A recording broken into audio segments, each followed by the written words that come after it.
इंज हथ जोड़ के वो खलोता आया वा। मैं तुहाडे दर ते आके हाज़री दिंदा रहा, मैं तुहाडे दरबार ते आके बहिंदा रहा, मेरी किसी ने नहीं सुनी। मैं अली साहब नूं तरले पांदा रहा, मैनूं सिक्योरिटी दे दिओ। तुहाडे कोल ते जो करो, मैनूं इंसाफ नहीं मिलिया। बच्चों वास्ते तरले पांदा रहा, मेरे बच्चे बाजा बड़ा चोना, मेरे बच्चों नूं बाहर छड्डिया। ਐ ਨੇ ਜਨਾਬ ਤੁਹਾਡੀਆਂ ਖੁੱਲੀਆਂ ਕਚਹਿਰੀਆਂ, ਜਿਹਦੇ ਨਤੀਜੇ ਦੇ ਵਿੱਚ 3 ਕੀਮਤੀ ਜਾਨਾਂ ਗਈਆਂ। ਅਲੀਟ ਫੋਰਸ ਨੇ ਜਦੋਂ ਇਹਨਾਂ ਨੂੰ ਅਹਾਤਾ ਅਦਾਲਤ ਚੋਂ ਬਾਹਰ ਕੱਢਿਆ, ਇਹਨਾਂ ਦੇ ਖਿਲਾਫ 751 ਦਾ ਪਰਚਾ ਕਿਉਂ ਨਹੀਂ ਦਰਜ ਕੀਤਾ ਗਿਆ? ਜਿਨ੍ਹਾਂ ਦਾ ਕਸੂਰ ਆ, ਜਿਨ੍ਹਾਂ ਦਾ ਗੁਨਾਹ ਵਾ, ਜਿਹੜੇ ਇਹਨਾਂ ਕਤਲਾਂ ਦੇ ਵਿੱਚ ਮੁਲਵਸ ਨੇ, ਆਪਾਂ ਉਹਨਾਂ ਕੋਲ ਜਨਾਬ ਰਿਪੋਰਟ ਮੰਗਣ ਦੇ ਆ। अस्सलाम वालेकुम। अच्छा जी, कल सिविल हस्पताल ਵਿੱਚ ਹੋਣ ਵਾਲੇ 3 ਕਤਲਾਂ ਤੋਂ ਬਾਅਦ ਕਿਹੜੇ ਅਦਾਰੇ ਦੀ ਨਾਅਹਲੀ ਸਾਹਮਣੇ ਆਈ ਆ, ਉੱਤੇ ਅਸੀਂ ਕੰਮ ਕਰ ਰਹੇ ਸੀ। ਮੈਂ ਕਿਹਾ ਤੁਹਾਨੂੰ ਅਸੀਂ ਦੱਸ ਦਈਏ। ਉਹਦੇ ਵਾਲਦ ਦਾ ਇੱਕ ਬਿਆਨ ਸਾਹਮਣੇ ਆਇਆ ਜਿਹੜਾ ਇੰਤਹਾਈ ਅਫਸੋਸਨਾਕ ਸੀਗਾ। ਉਹਦੇ ਵਾਲਦ ਦੇ ਸਾਹਮਣੇ 2-3 ਪੁਲਿਸ ਦੇ ਸੀਨੀਅਰ ਅਫਸਰ ਖਲੋਤੇ ਹੋਏ ਆ ਤੇ ਇੰਜ ਹੱਥ ਜੋੜ ਕੇ ਉਹ ਖਲੋਤਾ ਆਇਆ ਵਾ कि जनाब मैं तुहाडे दर ते आके हाज़री दिंदा रहा, मैं तुहाडे दरबार ते आके बहिंदा रहा, लेकिन ना तुसी मेरी सुनी, ना DSP ने मेरी सुनी। मैं 1-5 ते कालां कीतियां, मेरी किसी ने नहीं सुनी। यानी कि तुहाडियां खुलियां कचहरियां, तुहाडियां जुमे वाले दिन मसीतां दे विच कचहरियां सारियां अज बेनकाब हो गईयां वा, जिहदे विच लोगां नूं तुसी इंसाफ दिंदे हो। जनाब तुसी की करदे हो मैं तुहानूं दसदा। तड़के साइल आया दरखास्त लैके मार कीती तुसी SSP नूं, SSP ने मार की SP नूं, SP ने मार की DSP नूं, DSP ने मार की SHO नूं, SHO ने फिर उसे तफ्तीशी तक गल लै जानी है। ऐ ने जनाब तुहाडियां खुलियां कचहरियां, जिहदे नतीजे दे विच 3 कीमती जानां गईयां उस मुकाम दे उपर जिथे हज़ारां दी तदाद दे विच मरीज़ और उन्हां दे लवाहकीन, डॉक्टर, पैरामैडिकल स्टाफ ਤੇ ਉੱਥੇ ਬਾਕੀ ਲੋਕ ਮੌਜੂਦ ਸੀਗੇ। ਉੱਥੇ ਕਿੰਨਾ ਖੌਫੋ ਰਾਜ ਫੈਲਿਆ ਹੋਣਾ। ਜਨਾਬ ਇਹ ਸੀ ਤੁਹਾਡੀ ਕਾਰਕਰਦਗੀ। ਹੁਣ ਮੈਂ ਦੱਸਦਾ ਜਨਾਬੇ ਅਲੀ, ਪੁਲਿਸ ਨੇ ਕਰਨਾ ਕੀ ਸੀਗਾ ਇੱਥੇ।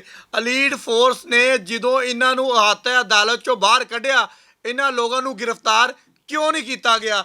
ਇਹਨਾਂ ਦੇ ਖਿਲਾਫ 751 ਦਾ ਪਰਚਾ क्यों नहीं दर्ज किया गया? ये तो बड़ी खुली जी और सीधी जी इंक्वायरी है। IG साहब ने नोटिस लिया।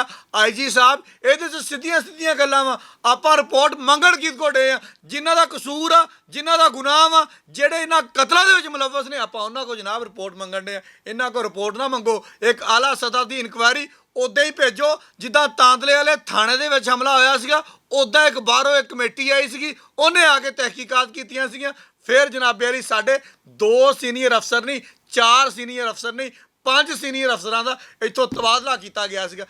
उस तरह का टेस्ट केस बनना चाहिए वा, ताकि साढ़े अफसरां नूं पता लगे कि असीं सिर्फ मार्किंग नहीं खेलना, कुछ करना भी आ।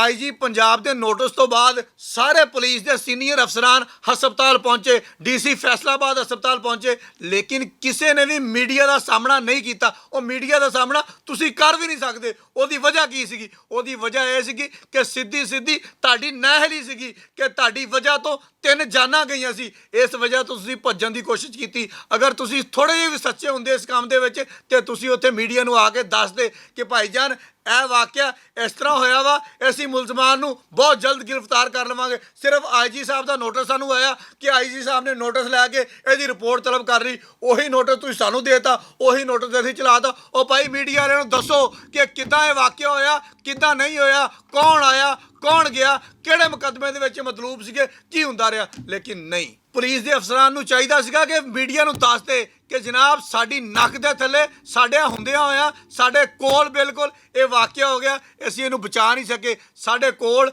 ਸਾਡੀ ਅਲੀਟ ਫੋਰਸ ਨੇ ਇਹਨਾਂ ਨੂੰ ਹਾਤਾ ਅਦਾਲਤ ਦੇ ਵਿੱਚੋਂ ਬਾਹਰ ਕੱਢ ਦਿੱਤਾ। ਜਾਓ ਜਾ ਕੇ ਇੱਕ ਦੂਜੇ ਨੂੰ ਮਾਰ ਦਿਓ। ਖੈਰ ਆ, ਹੁਣ ਜਨਾਬੇ ਅਲੀ ਆਨੇ ਆ ਸਿਵਲ ਹਸਪਤਾਲ ਦੀ ਸਿਕਿਉਰਿਟੀ ਵਾਲੇ ਪਾਸੇ ਕਿ ਸਿਵਲ ਹਸਪਤਾਲ ਵਾਲੇ ਸਾਲ ਦਾ ਕਰੋੜਾਂ ਰੁਪਇਆ ਜਿਹੜਾ ਨਾ ਸਿਕਿਉਰਿਟੀ ਦੀ ਮੱਦ ਵਿੱਚ ਸਾਡੀ ਗੌਰਮੈਂਟ ਆਫ ਪੰਜਾਬ ਕੋਲੋਂ ਲੈਂਦੇ ਆ।